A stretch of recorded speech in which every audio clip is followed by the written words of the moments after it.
हमारा टॉपिक है भाई लीनियर इक्वेशन। अब देखते हैं लीनियर इक्वेशन होती क्या है। If the highest power of the variable is 1, sir अगर वेरिएबल की हाईएस्ट पावर क्या होती है 1, then the equation is called, तो इक्वेशन को मैं क्या कहूँगा, लीनियर इक्वेशन या फर्स्ट डिग्री इक्वेशन।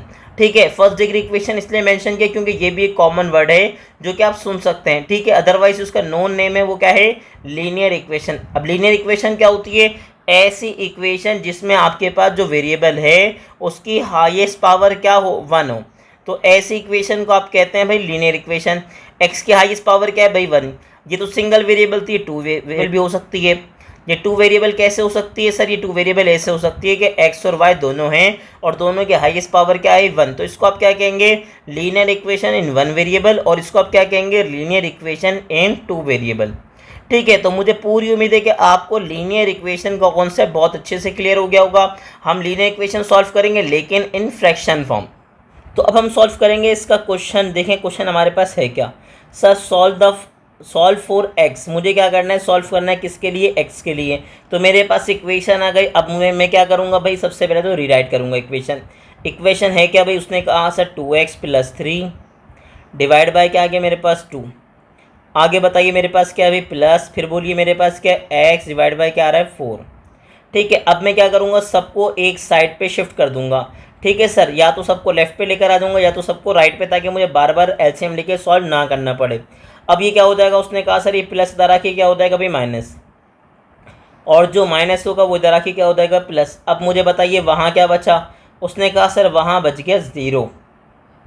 अच्छा, अब कुछ लोग क्या करते हैं, वो लेफ्ट को लेफ्ट पे सॉल्व करेंगे, राइट को राइट पे सॉल्व करेंगे, फिर क्रॉस मल्टीप्लाई करेंगे। तो इससे आसान तरीका ये है कि देखने में तो थोड़ा सा आपको लेंथी लग रहा है, लेकिन आप एक ही साइड पे डायरेक्टली सॉल्व कीजिए ताकि आपको बाद में प्रॉब्लम ना हो। अब मेरे पास डिनोमिनेटर में क्या रहा है 2 4 6 3, तो अब मैं क्या करूँगा, अब मैं सबसे पहले सिंपल इसका ले लूँगा एलसीएम किसका भाई 2 4 तो 3 का, और साथ में 6 भी है मेरे पास। चलिए मैं मेंशन करते हैं हम, हमारे पास क्या सबसे पहले हमारे पास है भाई 2 के बाद हमारे पास क्या है भाई 3, फिर हमारे पास है 4 और फिर क्या है 6। तो हमने क्या मेंशन किया भाई 2 1 ज़ा 2, 3 एज इट इज़ आ गया, 2 2 ज़ा 4 और 2 3 ज़ा 6। अगेन मैंने किससे एलसीएम लिया भाई 2 से, तो बताएं मेरे पास क्या आया भाई 1 एज इट इज़ आ गया, 3 एज इट इज़ आ गया, 2 1 ज़ा 2, 3 अगेन एज इट इज़ आ गया। फिर बताइए मेरे पास क्या है भाई, उसने कहा सर 1 एज इट इज़ आ गया, 3 1 ज़ा 3, 1 एज इट इज़ 3 1 ज़ा 3। तो बेसिकली मेरे पास फैक्टर क्या क्या बने बताइए, उसने कहा सर 2 × 2 × 3, यानी कि मेरे पास क्या होगा 3 2 ज़ा 6 एंड 6 2 ज़ा क्या हो जाएगा मेरे पास 12। ठीक है, यानी कि मेरे पास जो एलसीएम आया वो क्या आ गया भाई, उसने कहा सर वो मेरे पास आ गया 12, हमने मेंशन कर दिया 12। ठीक है, इक्वल्स टू क्या आ गया भाई, इक्वल्स टू मेरे पास आ गया 0। अब थोड़ा सा एक्टिव रहिएगा, सर मुझे बताएं 2 का टेबल में कितना पढ़ूँगे 12 आ जाए, 2 6 ज़ा 12। ठीक है, 4 का टेबल कितना पढ़ूँगे 12 आ जाए, 4 3 ज़ा 12। 6 का टेबल कितना पढ़ूँगे 12 आ जाए, 6 2 ज़ा 12। 3 का टेबल कितना पढ़ूँगे मेरे पास 12 आ जाए, 3 4 ज़ा 12। यानी कि न्यूमरेटर भी याद रखिएगा, जितना टेबल आपने डिनोमिनेटर पे पढ़ा, नीचे वाले पे पढ़ा, उतना ही टेबल आप क्या पढ़ेंगे न्यूमरेटर पे, यानी कि ऊपर वाले पे। तो मैं क्या करूँगा, मैं 6 को मल्टीप्लाई करवा दूंगा किससे बताइए, 2x + 3 से। ठीक है, आगे बताइए 3 को मैं किससे मल्टीप्लाई कर दूंगा, x से, एंड 2 को मैं किससे मल्टीप्लाई कर दूंगा, x से। फिर बताइए मेरे पास क्या रहा है, उसने कहा सर 4 मल्टीप्लाई होगा किससे, 2x से। ठीक है, बिल्कुल ऐसा ही है। अब क्या किया हमने, आगे बताइए, उसने कहा सर 1 बाय 1 मल्टीप्लाई करेंगे 6 को 2 से मल्टीप्लाई करूँगा और 6 ही को किससे मल्टीप्लाई करूँगा 3 से। तो बताएं मेरे पास क्या बनेगा, उसने कहा सर 6 2 ज़ा क्या बन जाएगा 12x। आगे बताइए 6 3 ज़ा क्या हो जाएगा मेरे पास 18।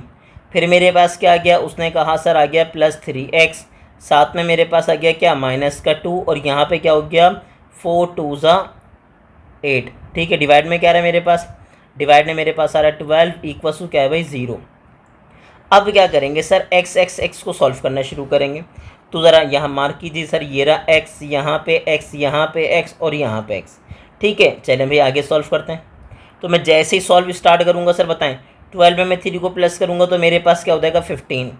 अब आगे बताइए 15 में से मैं 2 माइनस करूँगा तो मेरे पास क्या हो जाएगा 13, और 13 में मैं 8 प्लस करूँगा तो मेरे पास क्या आ जाएगा बताइए, उन्होंने कहा सर 21x। फिर मेरे पास रिमेनिंग क्या बचा 18। फिर आगे बताइए 12 डिवाइड इधर आके क्या हो जाएगा मल्टीप्लाई, और जैसे ही मल्टीप्लाई करूँगा तो 12 0 सा क्या हो जाएगा 0।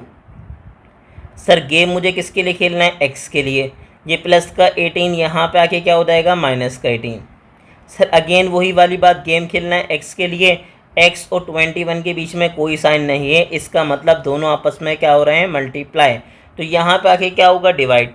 अब डिवाइड कीजिए भाई, किससे कैंसिल होगा, उसने कहा सर 3 से। 3 6 जा क्या हो जाएगा 18, साथ में क्या हो जाएगा 3 7 जा 21। ऐसा ही है, बिल्कुल ऐसा ही है। तो इसका मतलब ये हुआ कि मेरे पास जो वैल्यू ऑफ एक्स आई वो बताएं मेरे पास क्या गई। उसने कहा सर वैल्यू ऑफ एक्स मेरे पास आ गई -6/7। ठीक है भाई, मेरे पास क्या आ गई -6/7, और यही मेरे पास क्या हो गया इसका आंसर। तो कितना आसान था भाई, बहुत आसान था, बिल्कुल आसान था। यही इसका क्या हो गया आंसर। तो मुझे पूरी उम्मीद है कि आपको ये क्वेश्चन बहुत अच्छे से क्लियर हो गया होगा। तो ऐसी इन्फॉर्मेटिव वीडियो देखने के लिए हमारे चैनल को लाइक करें, सब्सक्राइब करें और ज़्यादा से ज़्यादा शेयर करें।